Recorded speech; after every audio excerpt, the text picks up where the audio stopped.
Le Seigneur aime quand on lui donne des priorités. Je vais commencer par deux histoires.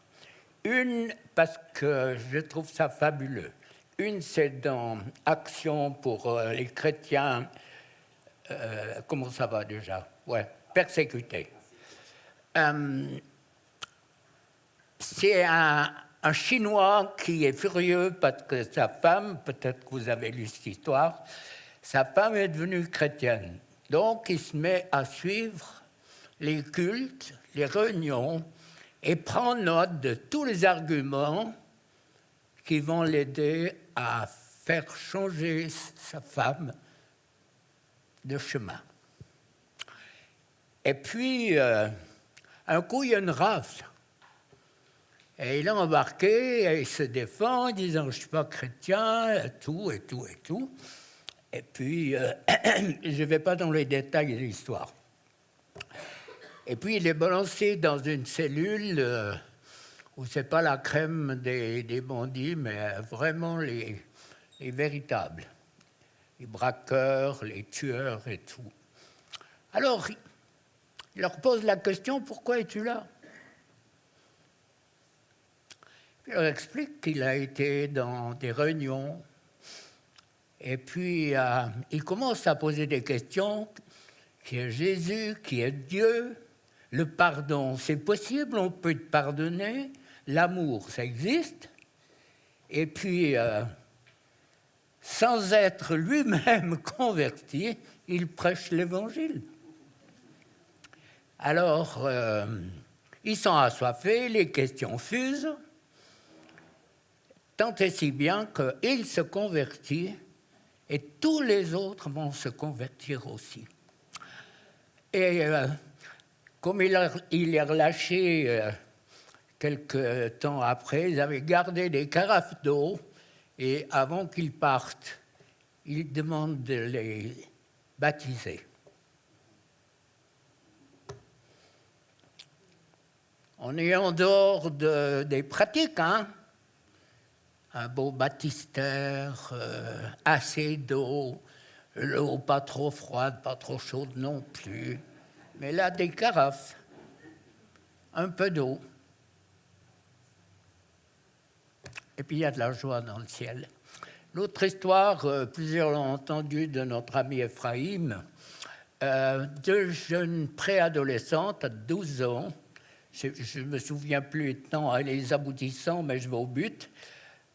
Pris pour un homme qui est sidéen. Il a transmis le sida à sa femme, et puis sa femme a transmis le sida au bébé qu'elle portait. Donc, les trois sont dans la liste d'attente aux pompes funèbres. C'est de l'humour noir, un petit peu.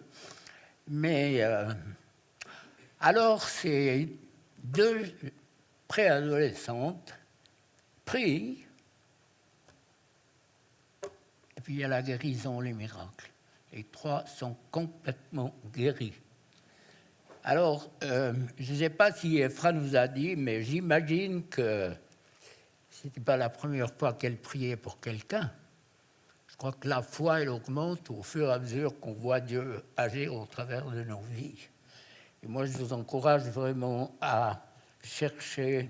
Dieu a besoin de nous dans les temps que nous vivons. Et j'entendais l'autre jour sur la chaîne KTO une femme qui disait mais les gens ne voient pas que c'est l'apocalypse, tout s'arrête et ils seront dans les enfers. Bon, c'est pas forcément la bonne nouvelle, mais ça doit nous interpeller. Alors, je vais me lancer pour obéir à ce qui m'utilise, à parler de la pitié.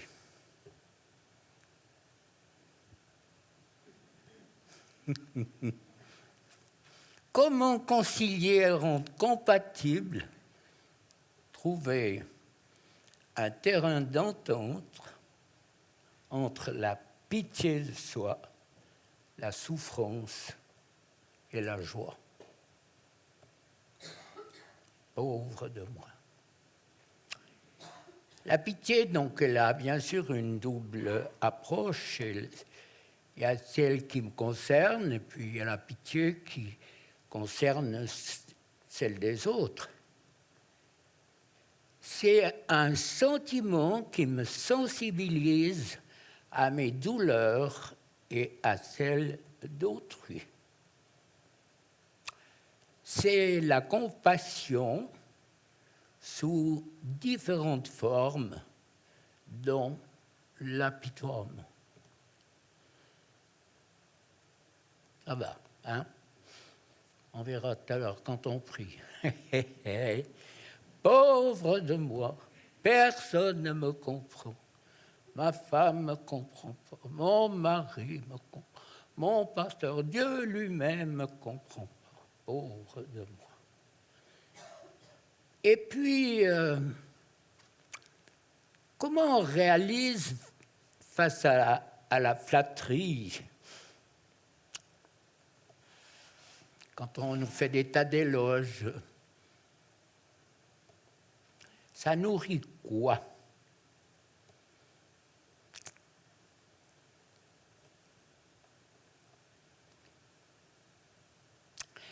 Est-ce qu'on ne se cache pas trop souvent derrière des déguisements religieux, donner l'apparence que? La dernière fois, avec Ephra, j'ai parlé de l'hypocrisie, bien sûr, c'est proche.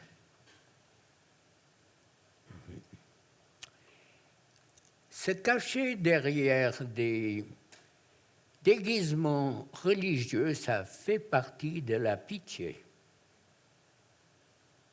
Dieu nous dit dans 2 Thessaloniciens 2:2, Dieu nous dit de ne pas nous laisser facilement ébranler dans notre bon sens. Lorsqu'un croyant vit dans le bon sens, avec bon sens, plutôt que dans le bon sens, c'est un signe qu'il a une bonne relation avec Dieu. Ça veut dire qu'il est équilibré. Des déséquilibrés, je crois qu'on en a assez dans l'Église. C'est pas, je le dis souvent, c'est parce que les gens font et disent, ils peuvent gesticuler. C'est parce qu'ils font ce qu'ils disent, c'est ce qu'ils font. Quel est le fruit qu'ils laissent? Quel est le fruit de mon adoration? Quel est le fruit de mon message?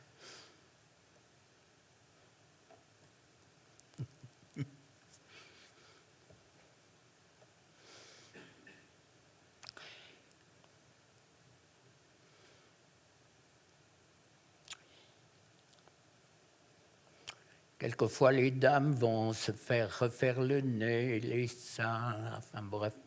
Elles veulent être belles et tout, mais spirituellement, c'est peut-être un petit peu comme ça. Hein? Dieu taille en nous et ça fait mal. Choisir Jésus, ça fait mal des fois. Pas seulement que des fois. Et puis, il nous dit de ne pas nous laisser facilement nous laisser prendre.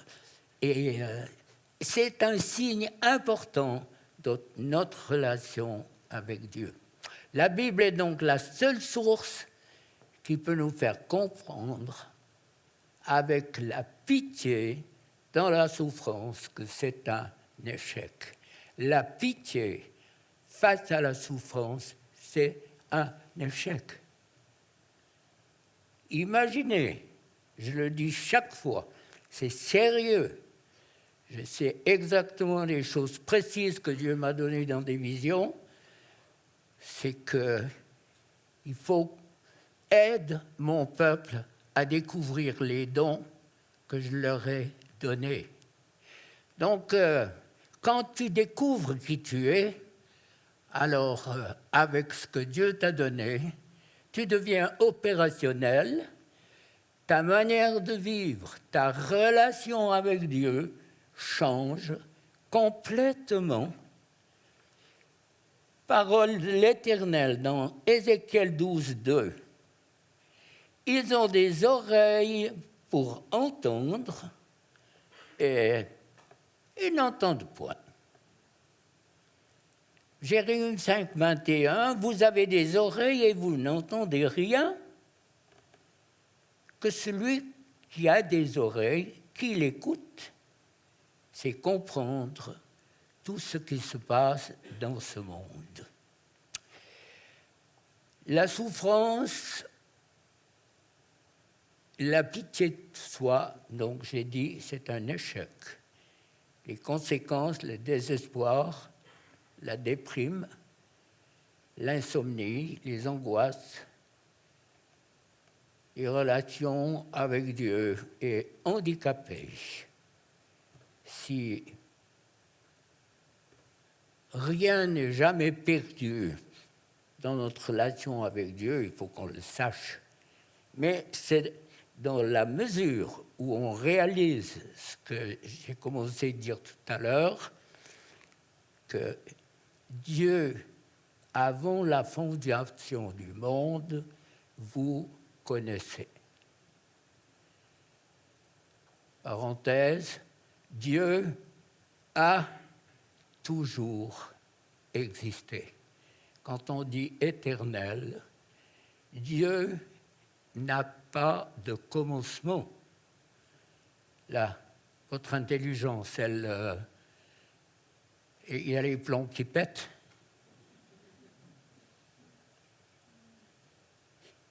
Ça ne sert à rien de réfléchir. Dieu a toujours existé. Donc, avant que tu sois né, il te connaissait et il savait, par sa préscience, si tu allais le choisir ou pas. Donc, à partir de là, il nous choisit.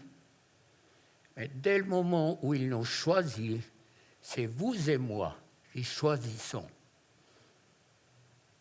C'est nous qui sommes à bord. C'est comme si Dieu nous donne la clé de la Tesla, monsieur. Hein? Non, c'est en moto, je pense. Et en Tesla, concessionnaire. J'aime bien chicaner. Parce que j'ai toujours des sujets qui se courent et puis il faut rester normaux. Donc, le fait que Dieu te choisit ouvre la porte à le laisser tailler, agir dans ta vie pour traiter, en l'occurrence, le rejet, bien sûr, mais la pitié. Si rien n'est jamais perdu, je répète, dans la vie d'un chrétien, il faut qu'on se le dise, qu'on le proclame et croire que Dieu est tout-puissant pour nous transformer. On ne peut pas se défaire d'un esprit de pitié par sa propre volonté. Malachie 1,9.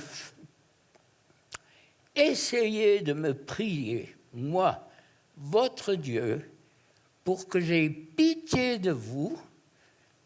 Je ne prends aucun plaisir en vous, dit l'Éternel des armées.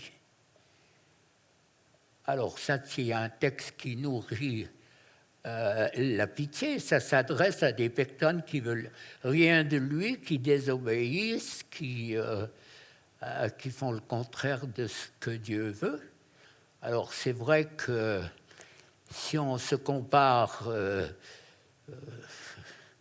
à nos enfants, nos petits, nos arrières, pour nous, hein, c'est les tribus, l'enfant, il apprend à marcher, il va tomber, on le relève, on le console, il va apprendre beaucoup de choses. Et la marche du croyant, c'est exactement la même chose. On apprend dans la parole ce que Dieu veut que nous vivions, déjà d'une manière personnelle, et puis comment on va le partager. Et c'est pour ça que je vous ai donné cet exemple de cet homme qui qui prêche l'Évangile alors qu'il n'est pas croyant et qui va être utilisé par Dieu. Donc maintenant, il a, je crois que je ne l'ai pas dit, il a une église importante, il est pasteur et il agit avec puissance. Zacharie 1,9. Ah oui, je l'ai dit, je viens de dire.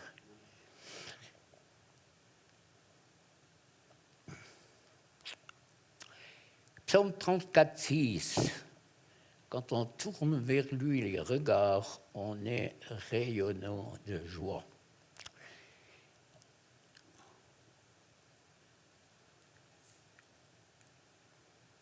Mais ça ne s'arrête pas là. On rayonne de joie parce qu'on a quelque chose à dire aux autres.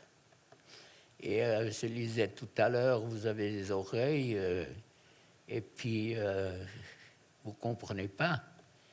Et ce que je comprends l'urgence face au chaos dans le monde. Il y a 5 ans,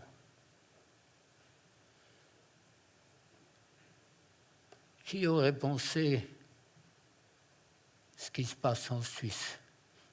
Et où la belle Suisse?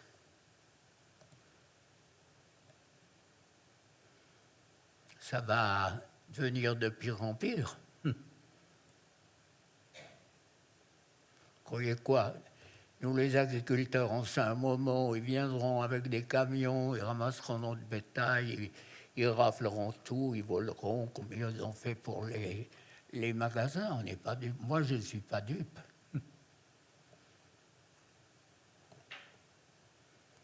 On est là face à un monde qui est manipulé par les ténèbres. Ni homme, ni femme. Je suis entré à l'écurie vers les vaches, j'ai dit, dites-moi, vous êtes des vaches ou des taureaux? Des beuglements.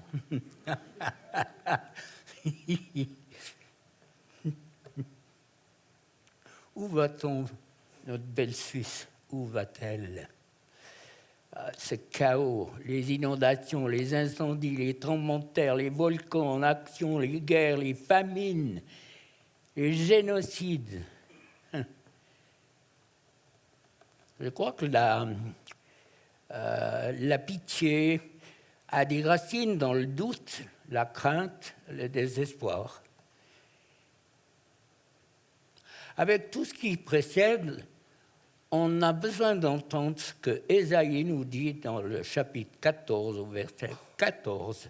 Le Seigneur va combattre à votre place et vous tous, vous n'aurez rien à faire. Il y a des textes qu'il faut connaître, savoir. Je répète Ésaïe 14, 14. Seigneur va combattre à votre place. S'il ne le faisait pas,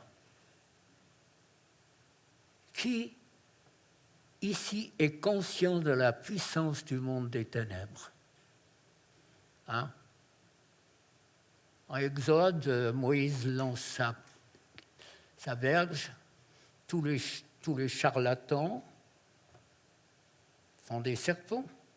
Après, c'est les grenouilles ou le sang, ils le font. L'ennemi tue, l'ennemi lance des maladies, et puis le peuple de Dieu crie à lui, ne comprend pas ce qui se passe. Les amis, est-ce que vous vous rendez compte? Cette vague de cancers qui touche les femmes, les cancers du sein, ces vagues de cancer de prostate. Il y a quelque chose, Dieu parle. On n'est pas à l'abri, personne n'est à l'abri. Mais l'ennemi est puissant. La haine, la vengeance. Regardez tout ce qui se passe, comment on tue les gens. Ils n'ont aucune valeur. On fait bien plus attention aux animaux qu'aux hommes. Allez dans les landis de l'agriculture, là, ces supermarchés, vous allez voir, ces longs rayons de produits pour les chats et les chiens et tout, petit quanti. Moi, je ne suis pas contre. chacun fait comme il veut. Mais regardez le décalage.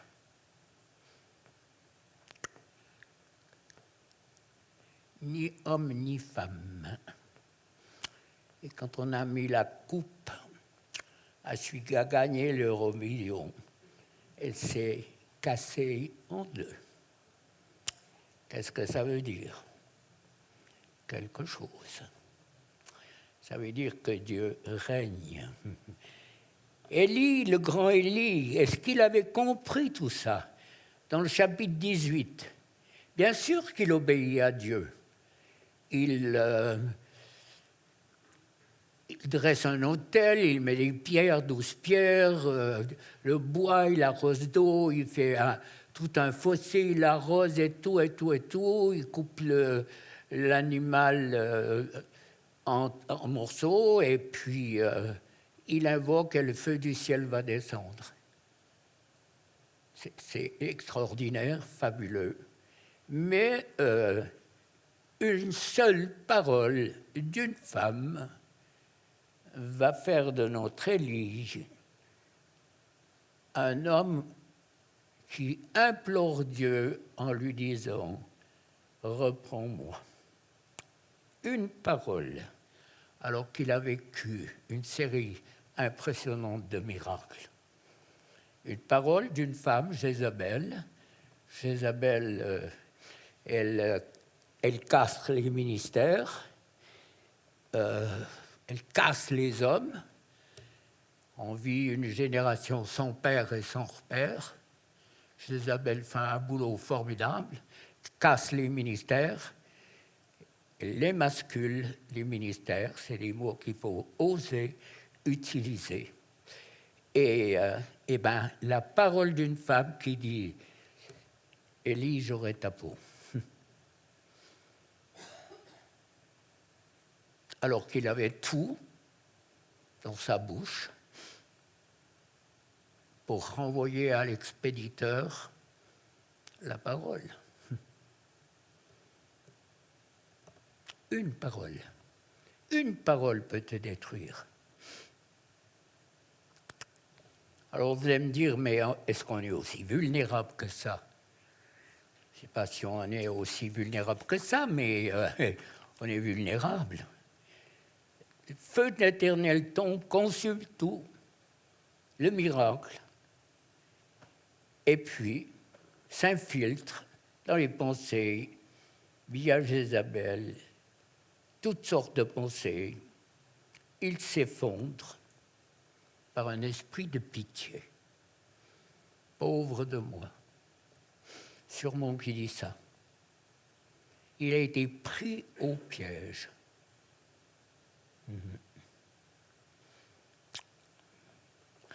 Moi, je pense que c'est un avertissement pour nous, après les victoires. C'est facile de récolter, c'est bien, tu as bien parlé, c'était super. Oui, mais comme on dit en français. Comment on la gère? Il sombre dans la pitié. Il est manipulé par un esprit de mort. Regardez la décrépitude, regardez la descente entre un Dieu qui va faire descendre son feu, qui consume tout, et un Élie qui a vu Dieu agir aussi de beaucoup de manières, qui est là et qui attend la mort en pleine déprime, pris au piège.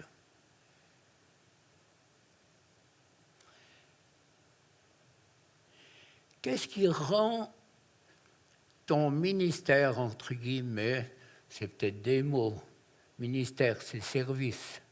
Alors, qu'est-ce qui rend ton service stérile?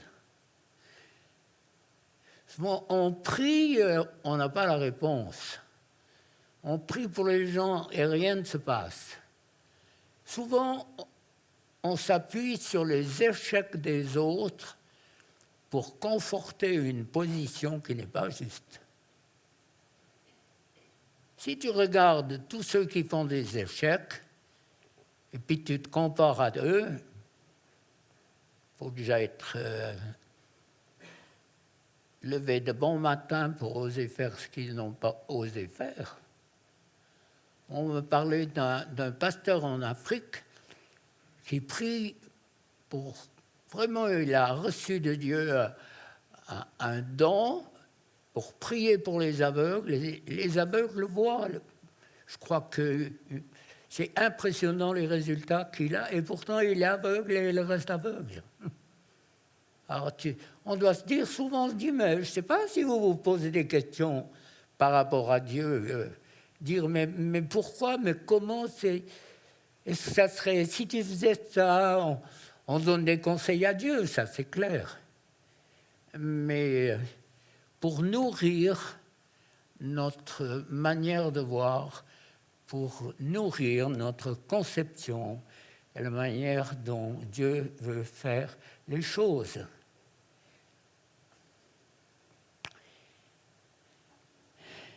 C'est aussi, il peut y avoir un appel à l'aide dans le fait de se sentir misérable. Et puis on voit le Bartimée, un mendiant aveugle.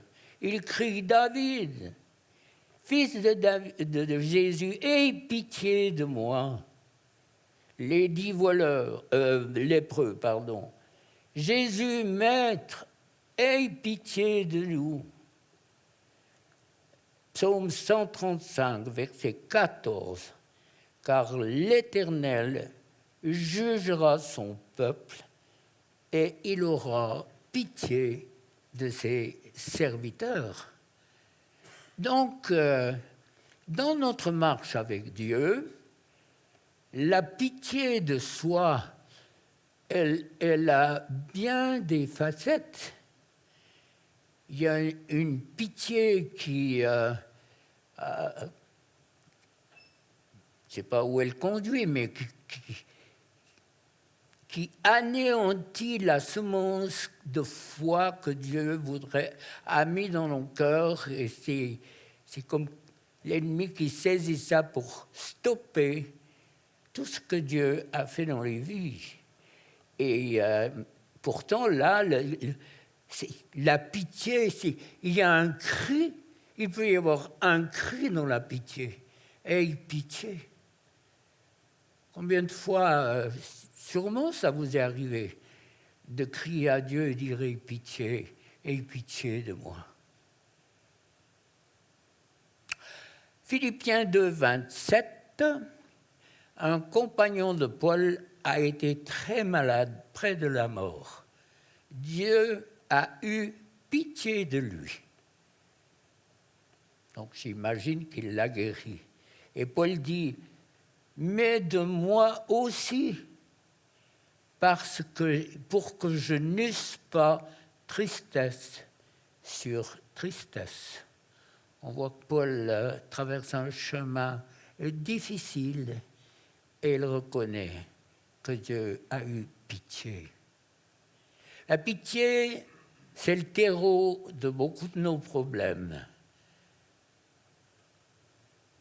Et trop souvent, nous l'ignorons. Un simple exemple. Si tu remarques chez quelqu'un, tu lui fais une remarque, qu'elle soit désobligeante ou pas, comment va-t-elle réagir? Est-ce que ça va toucher sa pitié? Certainement, ça va réagir. Et ça va réagir comment? Souvent par la violence et par la méchanceté. Donc, ce n'est pas la personne qui est visée qui croit être prise par cette stérilité dans sa vie, mais c'est l'agresseur qui doit être traité pour un esprit de violence et de méchanceté. Il y a un appel à l'aide souvent dans « Au secours, aide-moi, aide-nous, aie pitié de moi ». On a vu, il y a toute une liste qui ont été pris par cette pitié. Alors, qu'est-ce qu'on va dire encore?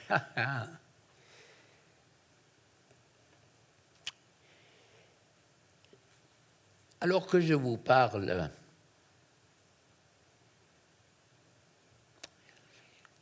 demandez à Dieu quelles sont les ondes sensibles sur lesquelles vous réagissez.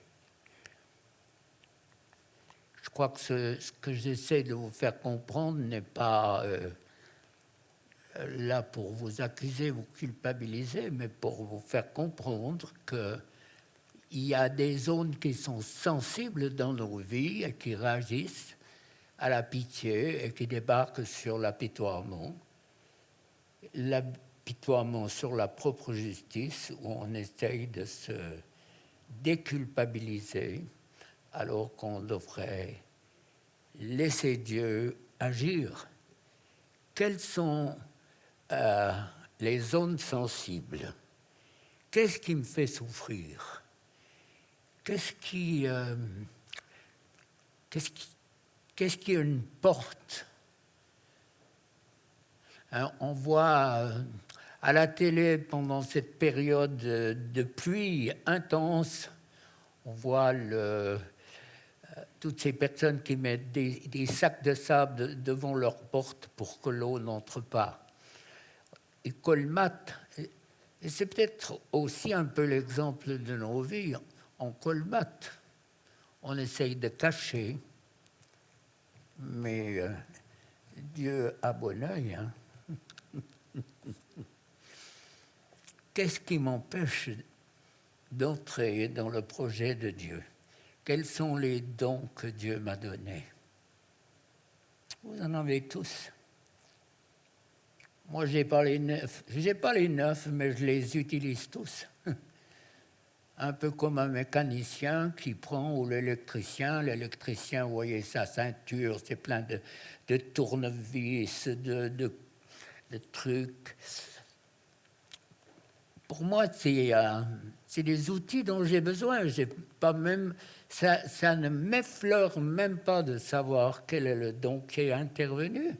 Je peux dire à des personnes des choses précises de leur vie. C'est Dieu qui agit. Qu'est-ce qui t'empêche d'entrer dans ce projet de Dieu? Est-ce que tu peux croire que Dieu a un désir extraordinaire au travers de ta vie? Ceux qui ont fait l'expérience de conduire quelqu'un à Jésus, et vous avez prié pour une personne, il y a une réelle conversion. Est-ce que vous avez besoin d'aller faire un séminaire après? Pourquoi pas? À Sauterre, oui, mais il y a une telle joie en vous, les pneus Michelin qui gonflent. Quand tu vois une délivrance, quand tu vois une guérison, ta foi, elle augmente. Et puis tu peux louer, adorer Dieu. C'est une adoration qui change, qui n'a rien à voir avec les trucs qu'on voit maintenant, les groupes de jeunes où on fait chauffer la salle à fond, alors que lundi matin, on y aura les pâquerettes. On connaît tout ça. Qu'est-ce qui t'empêche? Ça peut être des choses héritées, ça peut être des choses occultes. C'est pour ça qu'on est un corps et qu'on a besoin les uns les autres pour avoir une parole, une pensée, une pièce de puzzle. Dans tous vos appareils électroniques, j'imagine qu'il n'y a pas besoin de beaucoup pour dérégler la machine. Bon, si c'est moi, ben, c'est clair qu'elle sera vite déréglée, mais qu'est-ce qui te stoppe?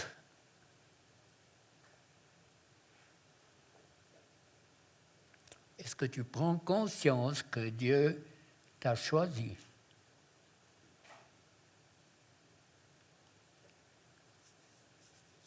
Est-ce que tu prends conscience que l'éternité, c'est long? Surtout à la fin.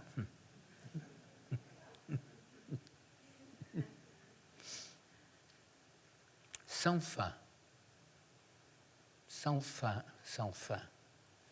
Avec ou sans Dieu.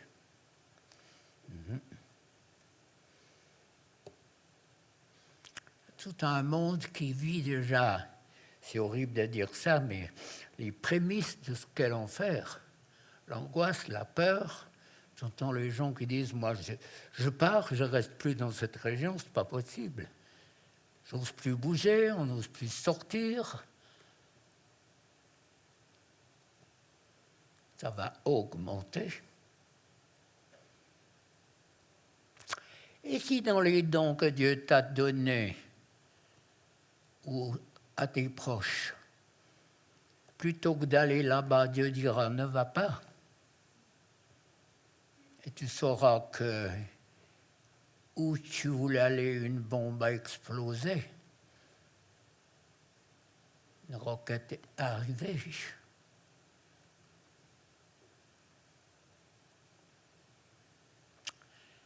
Être instrument dans la main de Dieu, c'est la plus belle chose qui peut arriver à un humain.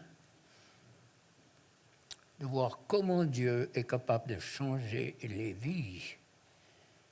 J'imagine que vous tous qui êtes ici, en parlant avec des proches ou d'autres personnes, vous avez l'assurance de leur dire, si tu crois, si tu confesses tes fautes, Dieu te pardonne. Je suis sûr que là, vous êtes tous capables de dire ça. Puis après, prends ton lit, lève-toi. Ça change d'étage, on est d'accord. À l'ennemi, sors.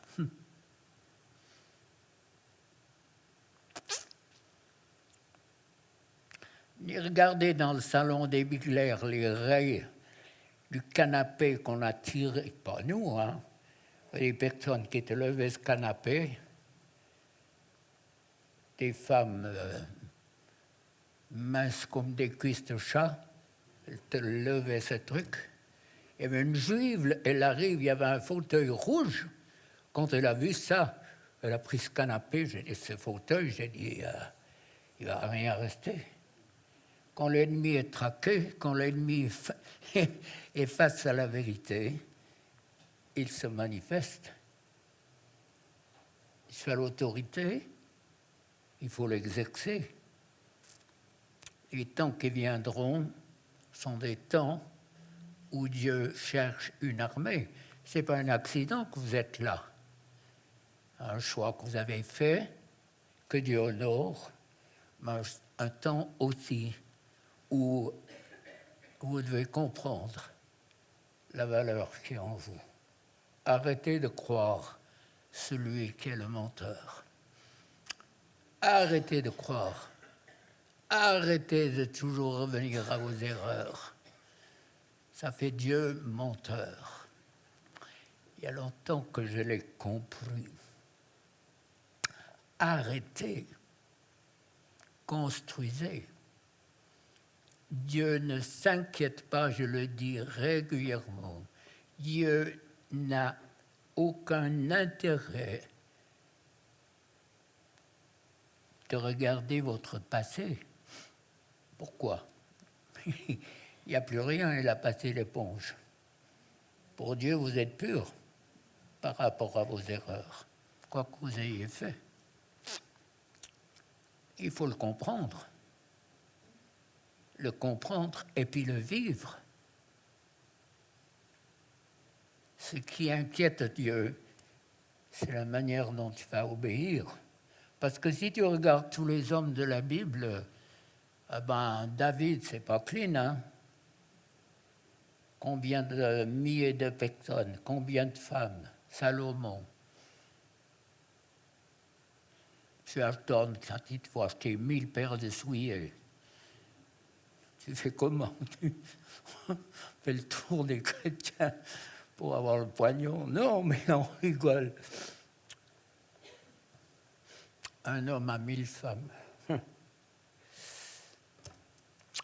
Et puis c'est Dieu qui l'a choisi, c'est Dieu qui lui a donné l'intelligence. Saul de Tarse, un filou de grand chemin. Il le dit lui-même, un avorton, le moins que rien. Et Dieu utilise ces hommes et ces femmes. Je crois qu'il faut un coup d'adrénaline spirituelle pour dire, Seigneur, moi je veux me défaire de tous ces esprits de pitié de moi, d'apitoiement, d'une fausse image. Bien sûr qu'on fait des erreurs, bien sûr. Mais la grâce, c'est quoi? Si Dieu pardonne, pourquoi les humains ne pardonnent pas? Pourquoi ils reviennent toujours avec les mêmes choses? Je suis nul, je ne peux pas, j'ai ci, j'ai ça. Mon dentier a claqué. Je suis vieux, j'ai besoin de lunettes. Pourquoi, Seigneur, ça m'arrive? Oui, il y a des questions qu'on peut lui poser. Mais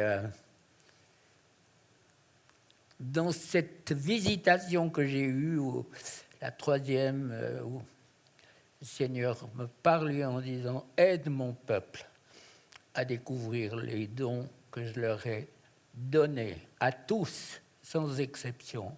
Ils ont quelque chose. » Alors, moi, je vous encourage vraiment à... Parce que ce texte a fonctionné quand je vais prier. Ce texte, moi, je ne suis pas un théologien, vous entendez bien mon langage, ma manière de parler et de prêcher. Et moi, je me réveille ou pendant la nuit, j'ai un mot qui vient, qui s'imprime, pitié. Alors, je dis, Seigneur, pitié pour moi. Hein. Et puis, à partir de là, il me donne des textes, il me donne des pensées, des idées. Je dois travailler ma Bible et avec tous les moyens du bord. Hein. Moi, je n'ai pas accès à Internet, je suis nul à ce niveau. Donc, ça veut dire que j'écris beaucoup et puis je recopie jusqu'à ce que ça me convienne. Enfin bon, le problème n'est pas là. Le problème, il est dans la pitié. Pauvre de moi. Vous avez déjà entendu ça? Oh, si vous saviez, frère.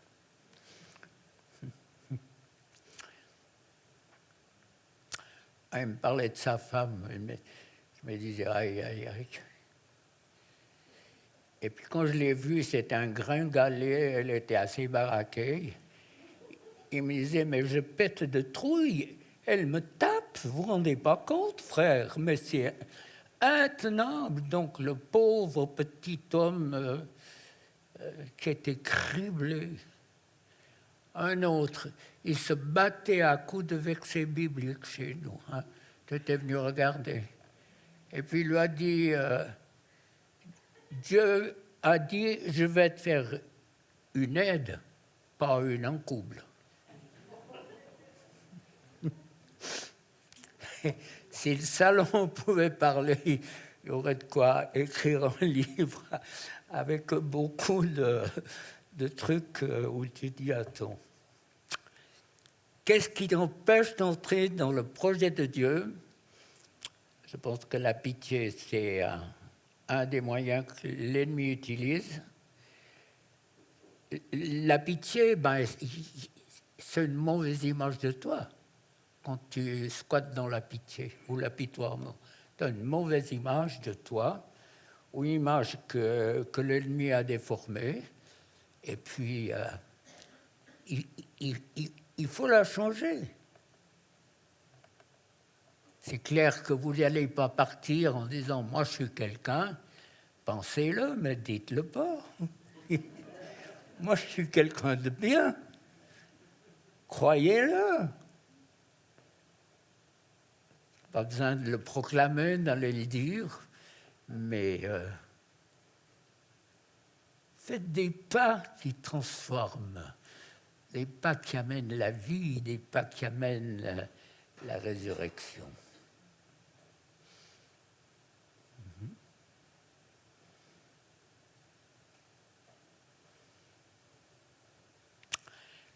Je vous assure que si Dieu nous donnait un miroir pour voir tout le beau monde qu'on a à l'intérieur, il y aurait pas mal de crises cardiaques.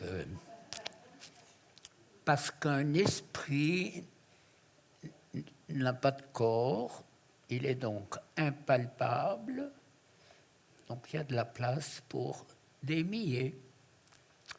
Alors, dire « est-ce que moi j'ai mis le démon ?» Pourquoi pas? Ça se chasse. C'est gratuit, l'offrande des fêtes. Mais on ne veut pas tabler sur des chiffres. Il faut simplement vous dire que la délivrance se fait par étapes. Parce que si Dieu met en lumière tout ce qu'il y a en nous d'un coup, on aurait vraiment de la peine. Ça changerait l'identité. Donc Dieu travaille étape par étape. C'est comme si on gagne du terrain. C'est un paysan qui parle. Hein. On gagne, on gagne. Est-ce que vous voulez continuer, je ne dirais pas à perdre, mais oui, dans un sens.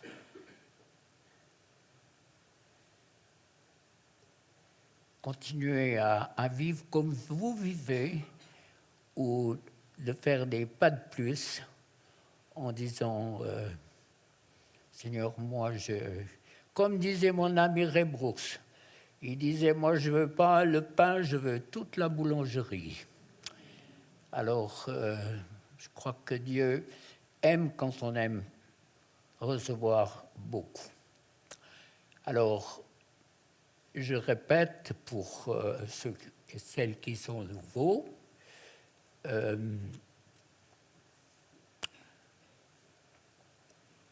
un mauvais esprit, donc, c'est, comme je l'ai dit, une personne qui n'a ni corps, impalpable, et qui a des droits sur une vie à cause de vos propres péchés, à cause de tout ce qui s'est déjà passé sur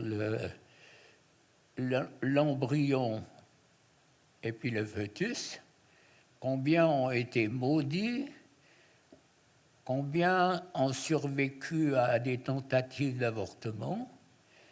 Ce n'est pas anodin. Dans quel contexte de famille vous avez été élevé? La haine des Juifs? Ce n'est pas moi qui vais prendre fait et cause pour ce qui se passe, c'est terrible. Mais il y a beaucoup de mensonges et je pense qu'il faut... Enfin, c'est une petite parenthèse, beaucoup de mensonges. Mais pour nos vies, il y a des conséquences au péché de nos pères sur nous-mêmes. Nous-mêmes, en ayant recours à des guérisseurs, c'est comme si on a des ficelles qui nous tiennent. Les films d'horreur, c'est pas anodin. les chocs émotionnels, ce n'est pas anodin. Donc toutes ces choses, elles doivent être traitées.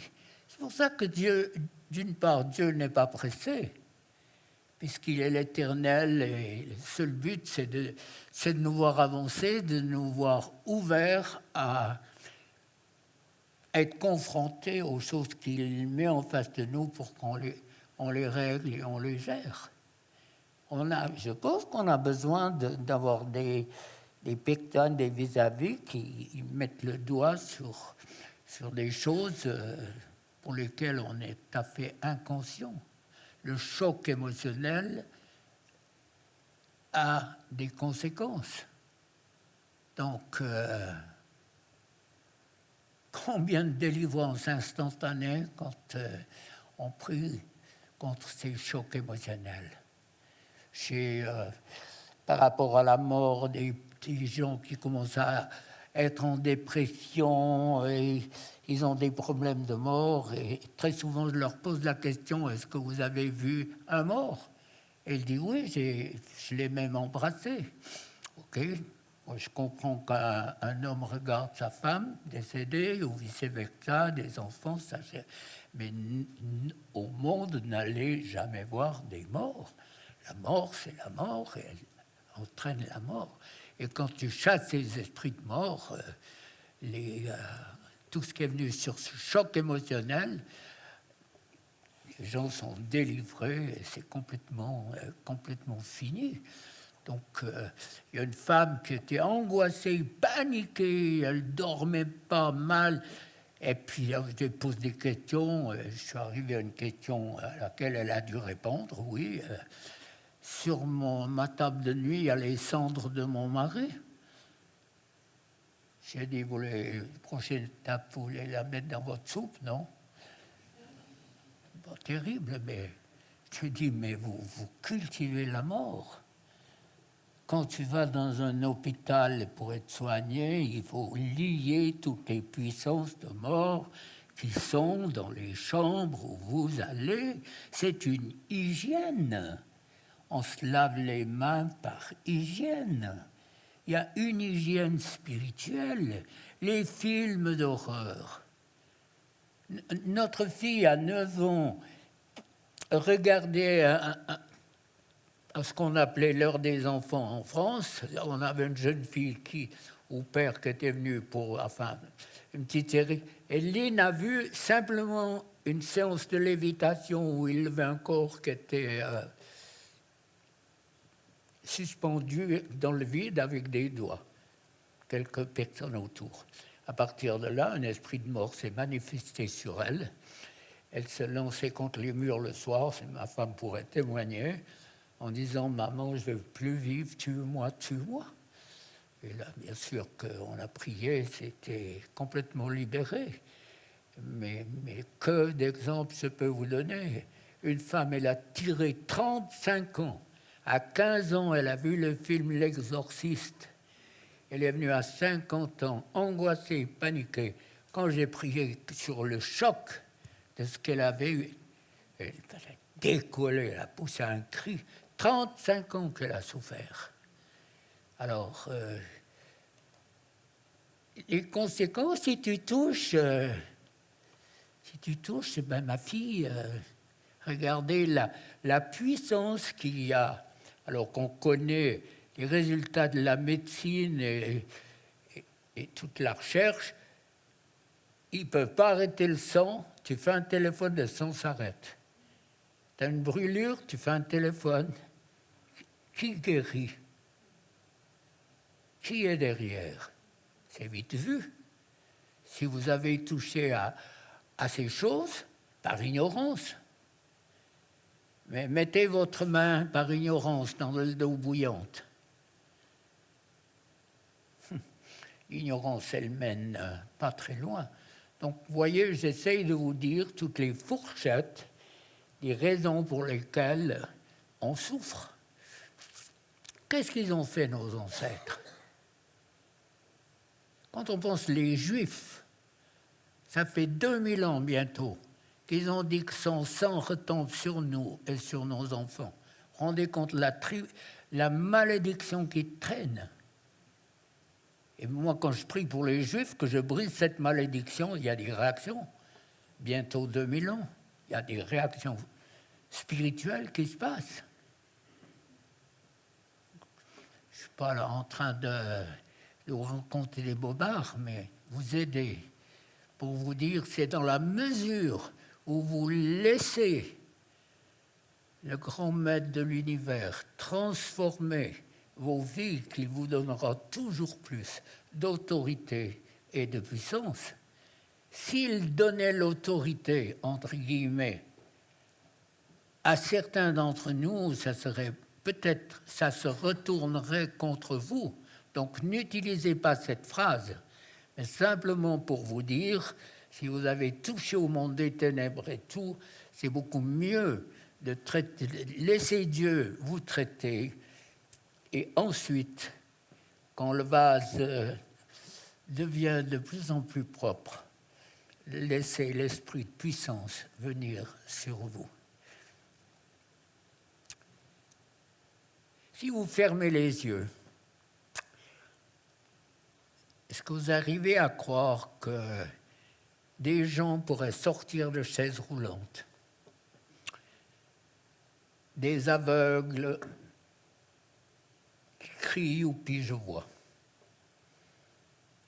et toute la liste?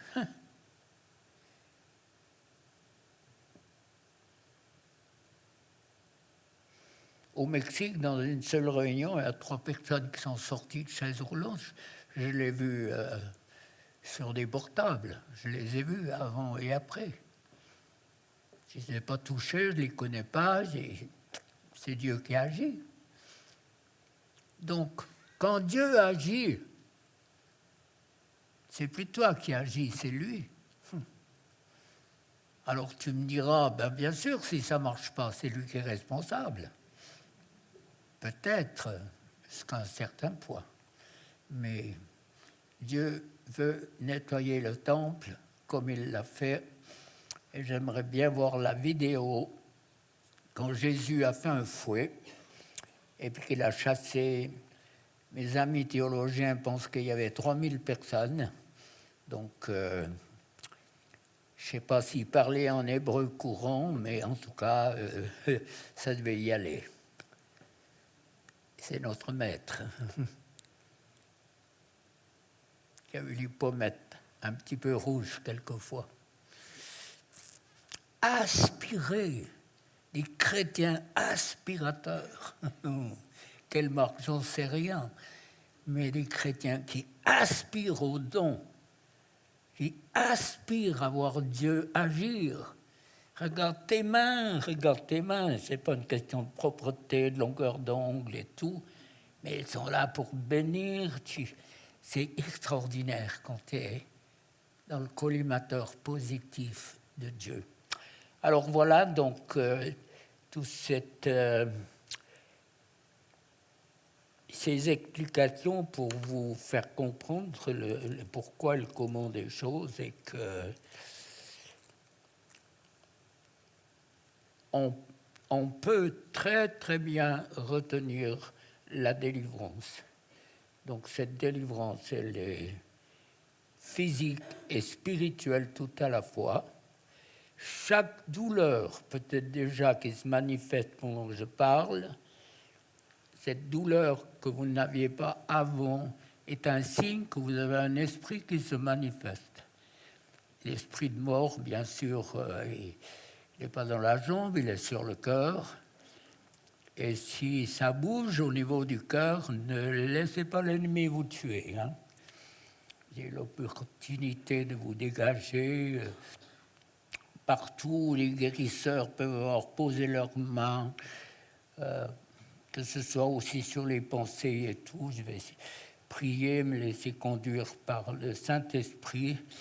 Mais il faut cette prise de conscience que Dieu agit, mais ma part, c'est d'être participant dans le coup. Ça veut dire que souffler ou tousser, c'est le meilleur moyen d'extraire ces mauvais esprits. Alors on me demande souvent, mais pourquoi? Jamais vu Jésus faire ça. Je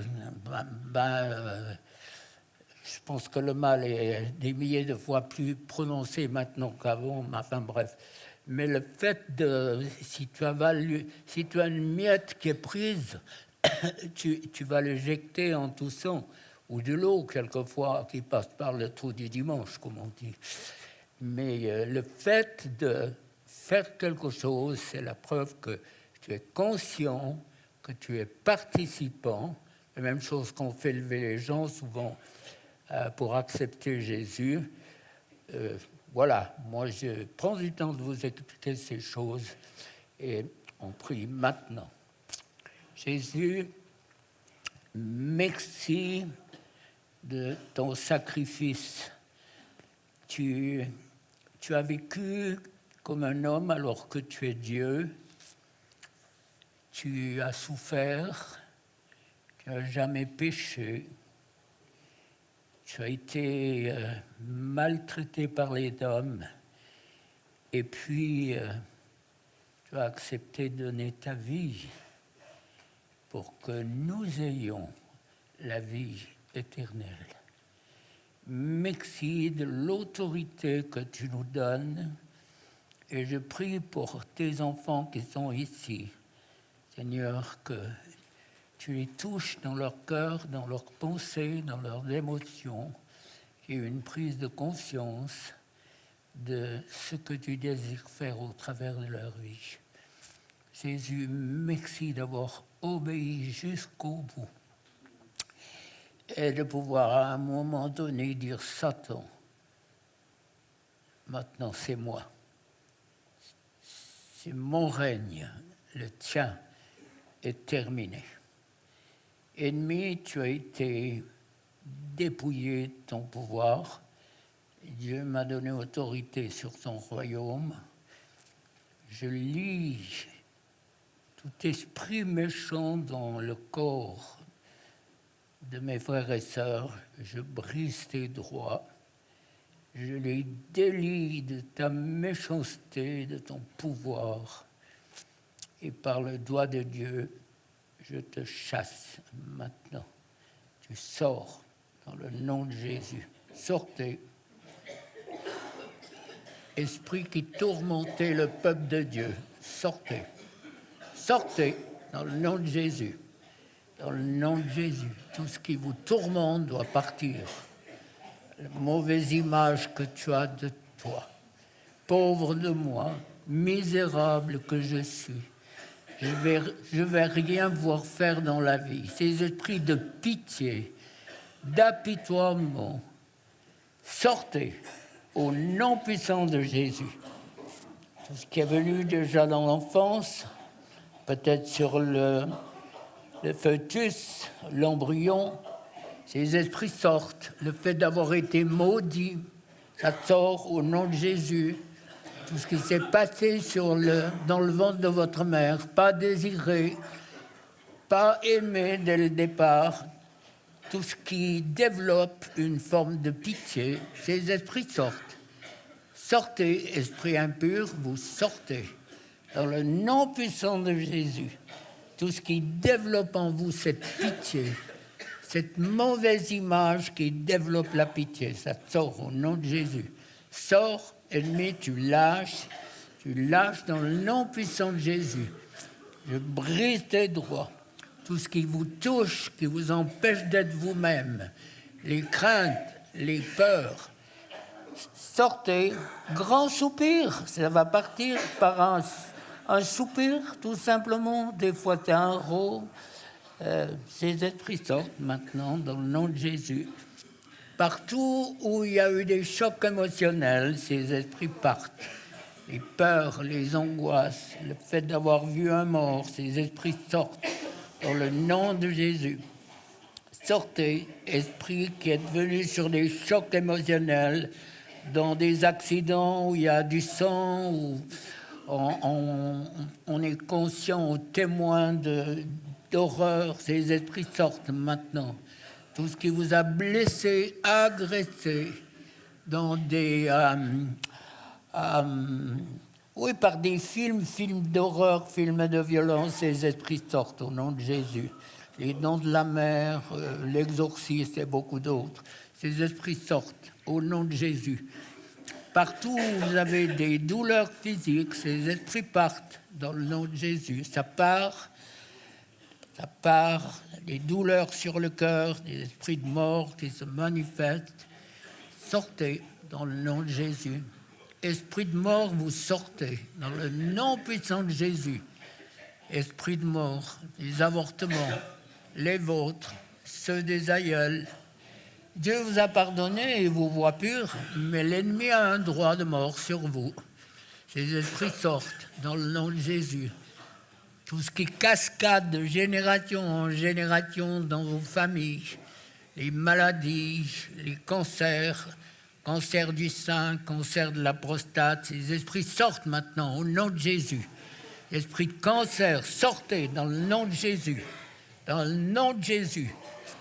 Ces esprits qui tourmentent le peuple de Dieu, vous sortez dans le nom de Jésus. Partout, la médecine n'arrive pas à trouver des réponses sur les esprits qui vous tourmentent, des esprits de maladie, d'infirmité. Vous sortez dans le nom de Jésus. Vous sortez dans le nom de Jésus. Ça sort maintenant. Des enfants, je les vois dans l'esprit, qui ont été conduits par leurs parents chez des guérisseurs. Ces esprits sortent maintenant.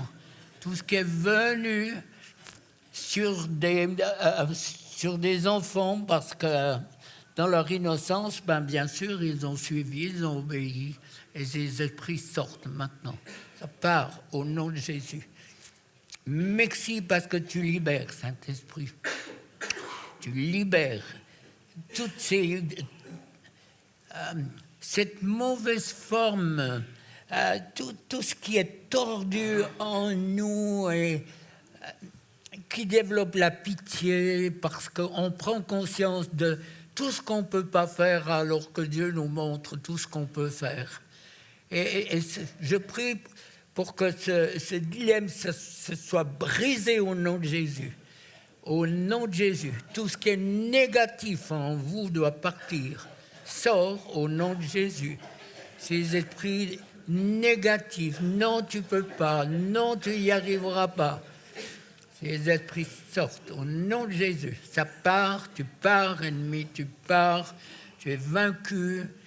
Ton pouvoir a été enlevé complètement à la croix. Toute la puissance, ce qui est venu par l'occultisme dans vos vies, le fait les téléphones pour arrêter le sang, pour arrêter les brûlures, l'acupuncture si les aiguilles sont magnétisées, tout ce qui vous tourmente doit partir dans le nom puissant de Jésus.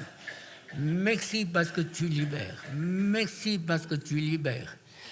Allez, 3 minutes où on réfléchit, il y a beaucoup trop de passifs. Et chaque fois que j'ai pu assister à des réunions comme ça, j'étais le premier devant sur la scène pour recevoir le plus possible. Moi, j'entends la voix de Dieu qui dit « Mon fils, ma fille, arrête de souffrir. Je t'offre toutes les possibilités pour que tu puisses vivre normalement. »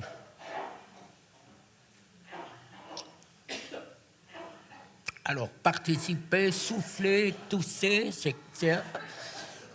ça peut paraître bête, mais vous n'allez rien vivre sinon. C'est tragique, mais pourquoi j'en sais rien.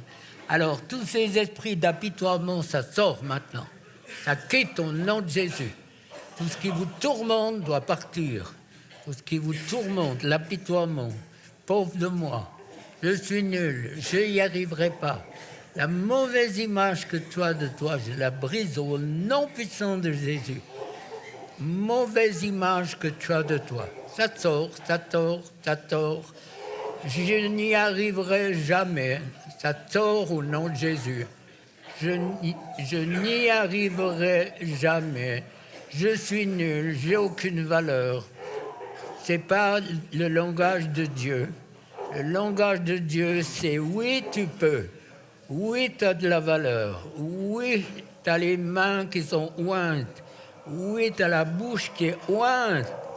Alors tout ce qui vous empêche d'entrer dans le projet de Dieu sort. L'incrédulité, les craintes, le doute, ces esprits sortent. Allez fonctionner, les amis. C'est pas des bêtises. Il y a 50 ans que je pratique. Depuis que je fais tousser les gens, c'est une question de minutes, alors qu'avant, c'était des heures où l'ennemi me narguait. Ces esprits sortent maintenant, dans le nom puissant de Jésus. Ennemi, tu lâches, tu lâches, tu lâches. Je brise tes droits, ton pouvoir, toute forme d'incrédulité, de doute. Je le lie au nom puissant de Jésus. L'incrédulité, le doute part. La mauvaise image que tu as de toi, ça part au nom de Jésus. Lâche prise, ennemi. La mauvaise image, non, je ne peux pas, non, je n'y arriverai pas. Pauvre de moi, personne ne me comprend. Ces esprits sortent maintenant. Dieu vous élève, Dieu veut vous faire monter, vous élever de l'image misérable que vous avez de vous-même. Ces esprits sortent maintenant dans le nom de Jésus. Tout ce qui est occulte, les conséquences de l'occulte, ces esprits sortent au nom de Jésus. Au nom de Jésus. C'est bien, il faudrait que tout le monde fasse ça. Au nom de Jésus. Tout ce qui tourmente doit partir, ça part. Dans le nom de Jésus. Merci Seigneur. Merci Jésus. Merci. Saint-Esprit, tu agis avec puissance. Tu souffles, tu agis. C'est le feu de Dieu qui se manifeste. Merci Seigneur. Merci Seigneur. Amen. Saint-Esprit, tu remplis le temple de chacun, de chacune. Visite-nous, transforme-nous, transforme nos pensées, transforme nos volontés, nos choix, pour qu'on entre dans un terrain de victoire avec toi. Amen.